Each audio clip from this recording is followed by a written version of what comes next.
بسم اللہ الرحمن الرحیم۔ السلام علیکم ہفتم جماعت، امید ہے پیارے بچوں آپ سب خیریت سے ہوں گے۔ بچوں آج کا جو ہمارا سبق ہے وہ ہے دوسری نظم ہے صفحہ نمبر 6 پر، اور یہ نظم کا نام ہے نعت رسول مقبول صلی اللہ علیہ وسلم۔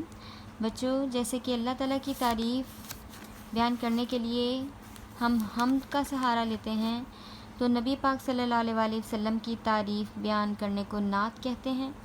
اور نعت پڑھنے کے ہمیں بہت سے فوائد ہوتے ہیں۔ ایک تو ہمیں نیکیاں حاصل ہوتی ہیں، اور دوسرا ہمیں نعت گوئی جو ہے وہ کرنی آتی ہے، نعت گوئی کی سعادت حاصل ہوتی ہے۔ اس کے علاوہ اس نعت کو پڑھ کر آپ جان سکیں گے کہ نبی پاک صلی اللہ علیہ وسلم جو ہیں انہوں نے انسانیت پر کتنے زیادہ احسانات کیے، ہمیں ہدایت کا راستہ دکھا کر ہمیں اللہ سے ملا کر اس راستے پر چلایا جس پر ہمیں اللہ تعالیٰ کا قرب نصیب ہو۔ تو بچوں آئیں ہم اس کو شروع کرتے ہیں۔ یہ کچھ خاص الفاظ ہیں جن کے میں آپ کو معنی بتا دیتی ہوں۔ خاص الفاظ ہیں جیسے کہ عقبہ یعنی اگلا جہان، جس کو ہم آخرت بھی کہہ سکتے ہیں، مرنے کے بعد کی زندگی۔ بزم جہان دنیا کی محفل، شمع ہدایت رہنمائی کی شمع، غافل غفلت میں پڑا ہوا سویا ہوا یا بے پرواہ ہو جائے جو۔ اس کے بعد ہے جی توحید یعنی اللہ تعالیٰ کو ایک ماننا۔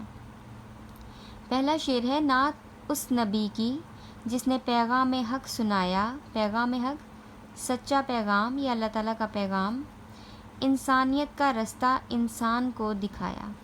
تو بچوں اس کی تشریح ہے کچھ اس طرح سے کہ شاعر پہلے شعر کے پہلے مصرعے میں نبی محترم صلی اللہ علیہ وسلم کی تعریف بیان کرتے ہوئے کہتے ہیں کہ آپ صلی اللہ علیہ وسلم کا پیغام آپ اللہ کا پیغام پہنچانے والے ہیں، چنانچہ آپ ہیں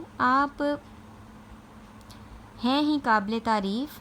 آپ صلی اللہ علیہ وسلم نے اللہ تعالیٰ کا پیغام حق لوگوں تک پہنچایا، اور ایک انسان جو کہ انسانیت کے معنی بھلا چکا تھا، اس کو سچا راستہ دکھایا اور لوگوں سے بھلائی کے حقیقی معنی بتا کر انسانیت کی خدمت سکھائی۔ دوسرا شعر ہے دنیا سنوارنے کے سمجھائے سب طریقے، سنوارنا بہتر بنانا، عقبہ ہو جس سے بہتر وہ راز بھی بتایا۔ عقبہ اگلا جہان، راز بھید۔ اس کی تشریح بچوں دیکھیں۔ دوسرے شعر میں شاعر کہتا ہے کہ اللہ کے نبی صلی اللہ علیہ وسلم حضرت محمد نے دنیا والوں کو بتایا کہ اس دنیا میں رہنے سہنے کے کیا طور طریقے ہیں جن کو اپنا کر نہ صرف ہم اپنی دنیاوی زندگی کو بہتر بنا سکتے ہیں بلکہ آخرت میں بھی اچھا مقام حاصل کر سکتے ہیں۔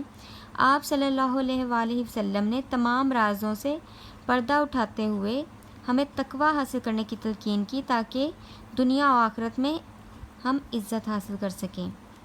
ٹھیک ہے بچوں، یہ 2 اشعار کی تشریح ہے، آپ نے اس کو اچھے سے یاد کر لینا ہے۔ تب اگلے سبق کے لیے بچوں اپنا خیال رکھیے گا۔ اللہ حافظ۔